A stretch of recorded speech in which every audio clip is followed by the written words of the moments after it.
समाज में चारि प्रकार लोकर निहाती आवश्यक शिक्षक रक्षक पालक सेवक नहले देश रहिबो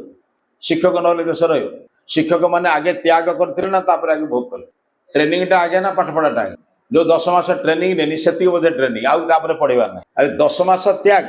जीवन सारा भोग बा 10 मास भोग जीवन सारा त्याग एबे बुझि नियंतु 10 मास भोग कले माने ज्ञान को आहरण कली प्रशिक्षण को आहरण कली जीवन जाक त्याग कली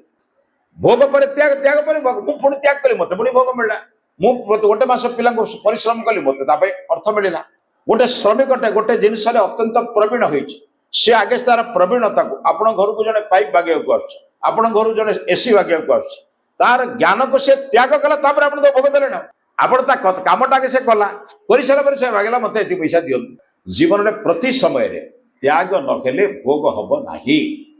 एई कथा को यथार्थ भाव रे बुझुथवा व्यक्तिटी मु आपण मान को अनुरोध करूछि एबे आमे समाधान आडी के आसीबा भोग करबा पचरी